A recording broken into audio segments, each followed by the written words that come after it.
Well, good morning. Welcome to American Truck Simulator. Today we are in the world famous cheese capital, Wenatchee.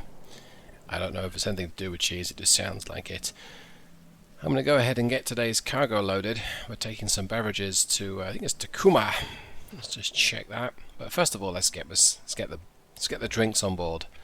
There we go. So where are we going? Tacoma, Port of Tacoma. Okay. Couple 100 miles trip today. We've got 4 hours driving time, so the estimate goes, and 6 hours to get there. So how hard can it be? Well, we're going to find out. But weather-wise, it's not great out there. But you know what? First things first. Let's go ahead and get the truck started. Here we go. Okay. Skins today. Both the Peterbilt 579 and the dry van, although it's rather wet right now. I think it's an AZ or AZ carrier mod pack. I'll include the link to that down below. Under the hood we have a Cummins ISX15. It's a 425 version, which is not one you'll find in the mod pack, nor one you'll currently find in the Steel Productions engine pack. More on that engine later. And we've got an Eaton integrated overdrive 10-speed transmission, and that has it's described as is it a short overdrive or a close overdrive? I forget how it's described. Right. It's early morning here. Anyway, there's me truck. Let's make like a tree and get on out of here. It's an automated box today, so I'm going to be letting the engine and transmission figure out what gear to be in. And the reason for this was a few reasons why I've chosen this particular mechanical specification. But mostly is because this is about as close as I can get. Oh no. Oh no. I suspect that this truck has had a bit of abuse in its life, but I don't need to be hitting the trailer into things, at least not yet. See if we can get out of here in one piece, I think. Let's try that first of all. Okay. That's a little better, maybe. Watch out for the bollards. We don't want to run into anything there. It'd be very painful. Let's go ahead and get my window down for spatial orientation. Yeah, that's... I mean, that was a little close. Let's take a quick look. Oof. I mean, we're going to miss it, right? Maybe. Maybe. Yep, we're going to miss it. Okay, that was very close. I'd like to claim that I planned that, but I really didn't. Okay, as I was saying, the specification we've chosen today is as close, or reasonably close, to a 2016 spec Peterbilt 579 as used by FedEx back in the day. Now, for linehaul duties, one guide I saw online said that your truck has to be within 8 model years. This is a 2016, that means you can still use it 2024, but it's going to need to be retired at the end of this year. So this truck will have seen a bit of the world. It's got about 1.6 million miles on it, or not quite 1.6 right now. I'm going to go ahead and maneuver on out of here. This is a challenge in the rain. Let's get my window up, don't want to get too wet. Okay, yeah, so final drive for today's run is a 2.64, which by all accounts is what the real deal had back in the day. That's a tall set of gears for a 425 horsepower engine, and yes, it's a 15 litre and it's 1550 foot-pounds of torque, but FedEx, the reputation of this particular truck was not exactly great, shall we say. Blinker left, I think, tell the world where we're going. Comments I've read are described as basically got nothing over about 1300 revs. Not very good at climbing hills. The gearing is tall. Typically the automatic gearbox will not put it in top gear until you're doing close to 65 miles an hour. And there's some odd little holes in the gearing, so if you're doing sort of 30, it's about 1400 revs, and I think 7th, it might be 8th, which sounds a little busy. whereas a lot of other trucks with maybe 12 gears or slightly shorter gearing might be in a higher gear or lower revs. Still, FedEx obviously chose this for very good reasons. I suspect the bean counters chose it for its mileage potential. But I gotta say, so far in use, it's been not bad. I've not given this engine any particular polish for it in terms of efficiency. It's the slightly detuned version of the 450. As you'd expect, it's got a bit of a restriction in the mid-range. So this is my first test of it laden. And actually, look at that. He's struggling a little bit. Oh, another yawn. Okay, we've got a bypass, which is nice. And yeah, I'm gonna basically get up to 50. We'll pop the cruise on when we're a little closer, and we're gonna see how well it goes. Because I really wanted to experience what the sort of FedEx truck experience would be. I wanted to just sample it, really. But yeah, when I read it was a 264 with I think it's a close overdrive. I forget the exact terminology used. I'm thinking that seems a bit tall for a Cummins ISX15. It's an engine that produces its peak torque at 1100 revs, depending on the model. I think some are a little higher than that. Let's get on the engine brake.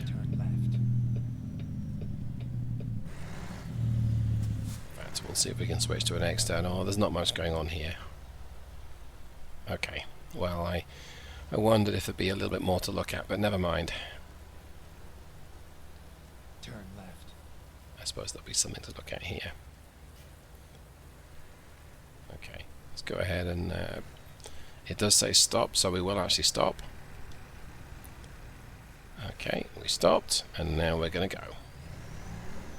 The spec for the truck is fairly basic. We do have standard wheels as opposed to steel wheels today, and we've got hood mirrors. A lot of FedEx trucks or big rigs I see do appear to have those hood mirrors. There we go. See you, Wentichi. Right, let's see if we can get on up to cruise here. Mileage so far has been pretty terrible, but I did fill up the truck just before I got to the pickup point and reset the mileage. So trundling through traffic, 3.5, 4 miles per gallon is sadly what you're going to get from one of these. Okay, I am fairly high on the power, and yeah, it's not got a lot of acceleration right now. Let's squeeze it a little harder. That's maybe accelerating? Yeah. I've not driven this laden, I've just modeled it on a spreadsheet. Taken a little bit out of the mid-range torque, checked the gearing was what it should be, and it is. Pushed up the trailer and grabbed a load, so this is as described. Okay, that's actually good to know. Okay, now peak power is produced at 2000 RPM in this particular tune. I think most of the ISX15s produce peak power a little lower in the rev range, but this one, I'm supposing that the fleet manager has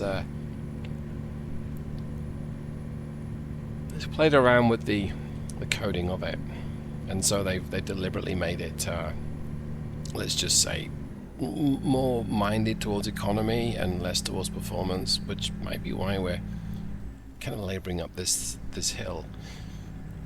I don't think that's too big a deal. I mean, something like this, it's a day cab, it's probably designed for those day trips, hence the name, or maybe a there and back. So 3 to 4 hours each direction, loading and unloading time. In the middle, time for a break. I guess if you work for FedEx, you can let me know if that seems accurate or not. Alright, so now the mileage numbers are creeping up as I'm drifting off. Oh, I'm speeding. As I'm drifting off to the edge of the road. Let's get on that engine brake. Yeah, that's wow. It's a little unsteady as well. Okay, there we go. I don't really want to drive like this, but it's very sensitive to steering input. We've got about 44,500 pounds today. Let's just double check that. Yeah, 44,497 pounds of beverages. So it's not an unreasonable load, shall we say. I'm hard on the brakes. Oh, hard on the brakes. I'm on the brakes, and dang. I'm going to have to just take it easy, I think. I don't really want to stuff it. Certainly not when the truck's managed to survive 8 years of FedEx duties. 1.57 million miles. Keep right, and then keep right. Okay. Keep right, keep right. Is that like a U-turn?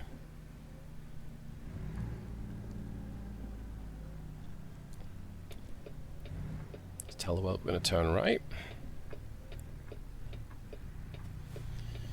Okay, well, so far, I've managed to nearly crash it several times, but it...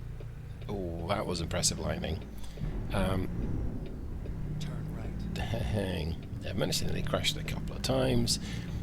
Mileage has not been very impressive, but you've got some loon at the wheel, so that kind of makes sense. Okay.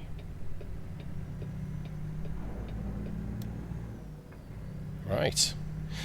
Well, I'm going to attempt to keep quiet for once. We're going to just listen to the ride, watch the drive. Daylight will be here soon. Let's see how well this thing can cruise. Turn right.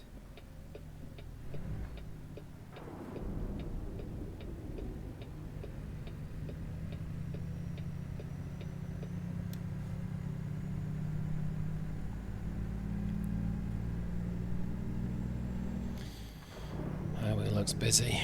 Okay.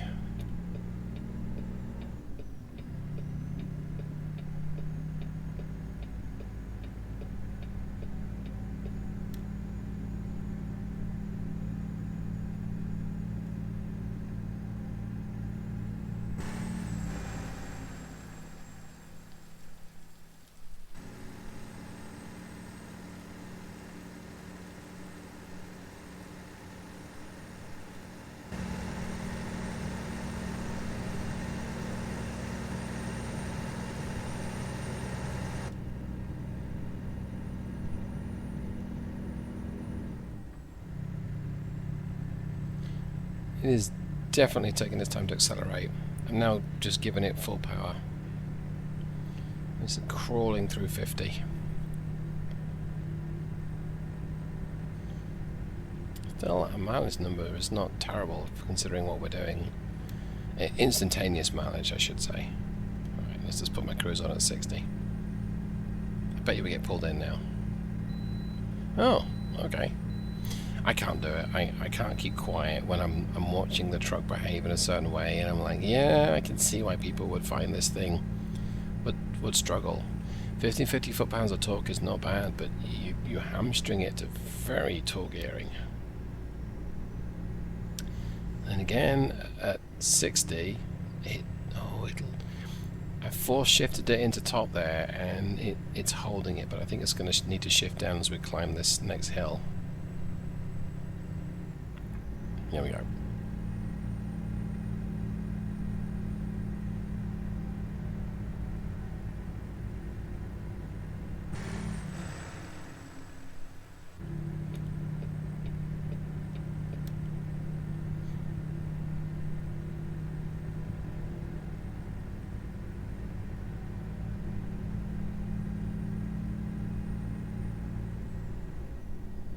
Okay, I'm going to just suggest it goes up into top gear. I know we're going down a hill right now and the speed might creep up. Oh, it's doing alright.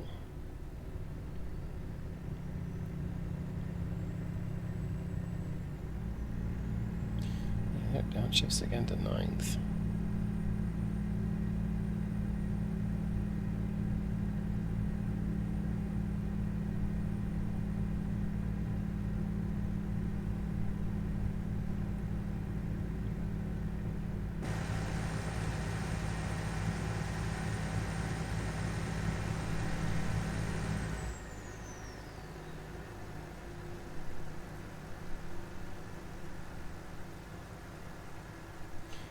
drive train today even is a 6x2, so we only have one powered axle behind us.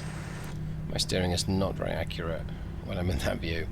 Yeah, so we've just got one powered drivetrain. I do have traction control and ABS enabled. It's a little unusual for me. I normally don't have those turned on, but I figured FedEx, you know, lights on for safety. Yep, I'm speeding, Doug. I mean, we're Federal Express. I'm gonna let it speed. This might get me disqualified as a FedEx driver, but we'll see. I mean, 67 is just 10%. Going to hit something. Get let off with a warning, right? Maybe. So yeah, we've got the couple of safety aids turned on. We don't have the collision mitigation. Caution. You're exceeding. I don't have that turned on. I figured a 2016 may not have it. The other thing that you need for FedEx, I believe, is one of these. It's a fire extinguisher down there, because you never know when you need to put out your lot lid. You never know when you come across an incident with a fire. Keep right, and then turn. Okay. Let's use that engine brake. Sounds a bit like an interbrake in this Turn right. machine. Keep left.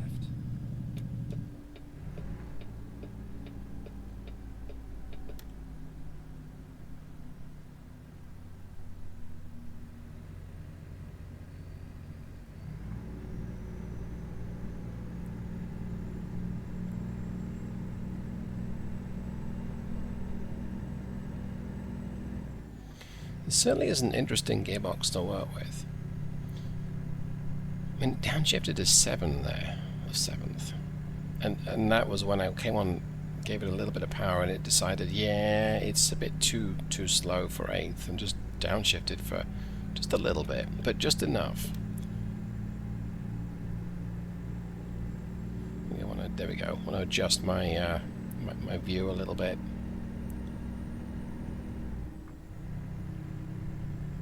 It's not an unpleasant experience, but it's definitely not the same as your owner-operator ISX15 500 or something with maybe a 13 speed and quite a bit shorter gearing. And again, if I upshift, let's see if we can cruise at 60. What's the mileage number showing? Not quite cruising yet. Yeah, the ground's not flat enough really, but that 9 to 10 might be indicative of flat road mileage. Which I've got to say is good for an ISX15. Now it is doing 1075 RPM, so that will be why you've got such good mileage. It may also be maybe this is the engine's on its 4.3 build. Through having been run at 1100 RPM for long periods of time. Keep left. Is that enough oil pressure? I'm not sure. Okay, bit of an uphill gradient. Let's see if it needs to downshift. I'm going to have to slow down anyway, so. Alright, we'll kill the power. Quick check on the time. So, we've got loads of time. Yeah, I'm good with that. A bit of service brake and a bit of engine brake, a bit more service brake. There we go.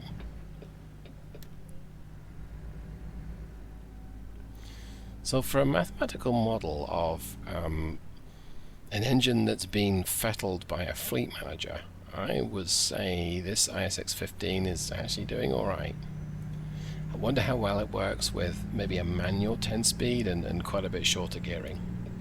Probably pretty effective.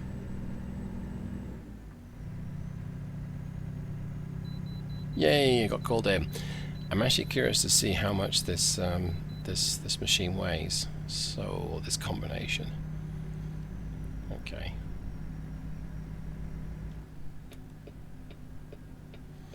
So 44,500 pounds plus the I think it's £20,000 give or take for the tractor engine, so that's 65, and then whatever the trailer is. So we must be close to £80,000 gross vehicle weight, and we'll find out.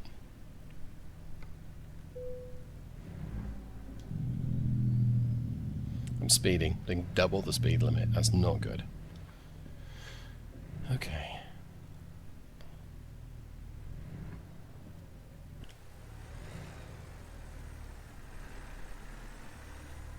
It's a pretty skin. So I was wrong. £77,500. Yeah, that's. I mean, what more do you want? You don't need a permit for that kind of weight. So yeah, that's fair dues. Right, now I am feathering the power to get back onto the freeway. And let's see if it's going to short shift. And it is kind of short shifting, but with only 10 speeds, there's only so much you can do. I think this would be an interesting engine to combine with an 18 speed, but FedEx didn't use that. They used 10 speeds. And they used automated for the most part by 2016. In fact, they may have all been automated. I've got to squeeze on the power a bit. There's a red, I guess, I don't know what it is, coming up behind me. For all the good it does. Alright. Keep right, then exit right. Yep, got it, Doug. Bit of traffic on the exit ramp. Right.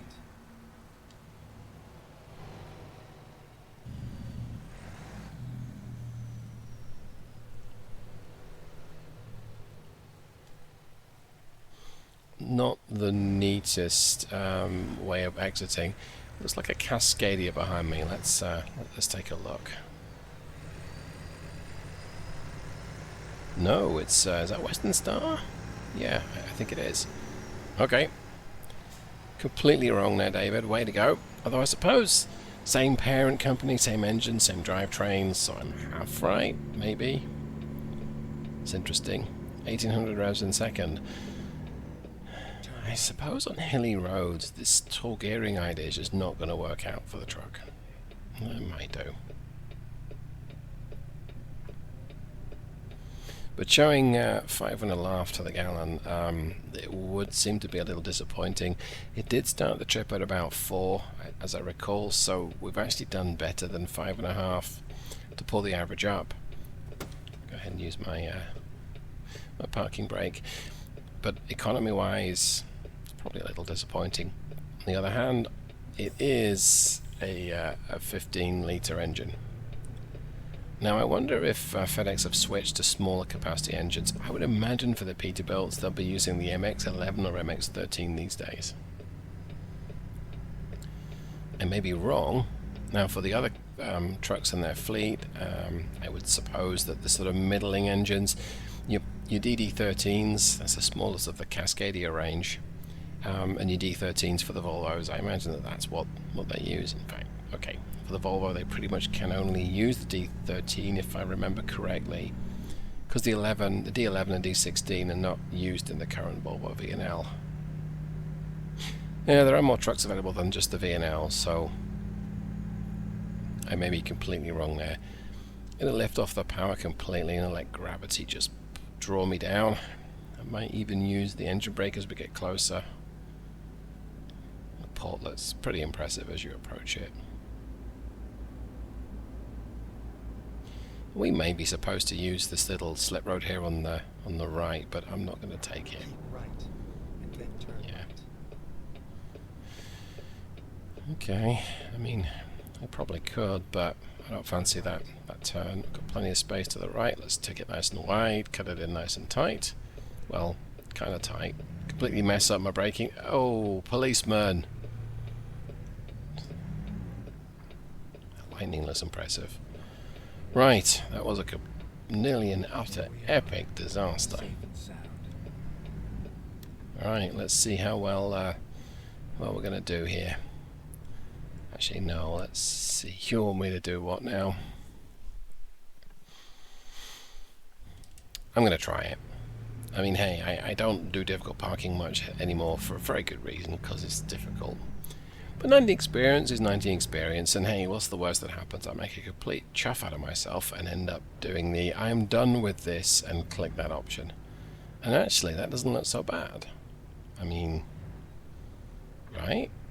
Oh, wait a second. Oh, okay.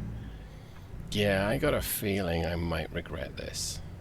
Well, we'll see. Yep, I already regret it, because I drive a FedEx and not Swift. Okay, come on, back it up. You numpty.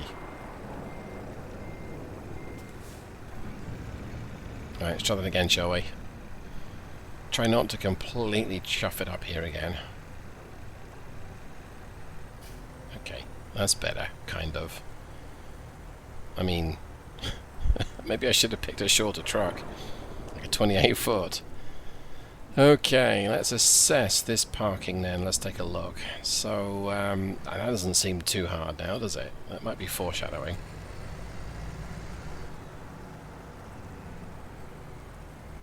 I mean, we're practically already in it, right? Okay, yeah, I can see that one or two difficulties with this maneuver. Like, you want to parallel park a semi? I mean, okay, how hard can that be? Yeah, I think the answer to that question is extremely difficult, but we'll find out. I've never done this before. So, if it's anything like a car, you want to point the back of the trailer pretty much close to... yeah, that's about right. That's close enough. Pretty much spot on the sort of end of the spot. So, okay, I'm going to angle it around a little bit more that way. And, oh, actually, maybe I was about right. Yeah, I think this feels about right. Of course, it'd be harder to do it in the cabin. I'm now going to do a little bit of left-hand down lock, just to start to straighten the truck up a little bit more as we get closer. Oh, this might be easier than I thought. Okay. Now we're going to straighten up the tractor. In fact, we're going to straighten up the tractor, parallel with the wagon. How are we doing there? How are we doing space-wise? I might just pull this off. Oh, look at that! Whoa, you beauty! It's like I knew what I was doing. Are we good enough? Are we tight back here? Oh, we can pull it back a little bit more. And I'm guessing we're putting it in that blue. Well, I don't know what we're doing actually. Well, you know what? This is where they want it, so okay. Alright, let's go ahead and shut it down. Let's see how well we did. So we covered 192 miles, and we only used 35.6 gallons, 30.9 gallons even, so basically 36 gallons of fuel, which is five and a bit, 5 and a quarter, I think, close to. Yeah, so much for that extra tall gearing gives you good mileage numbers. Now, maybe in a flat, well, I would imagine a flat road, this truck would do a whole lot better, but not in mountainous terrain. Well, I hope that you enjoyed today's video, and if you have, you know what to do, and if you didn't enjoy it, you also know what to do.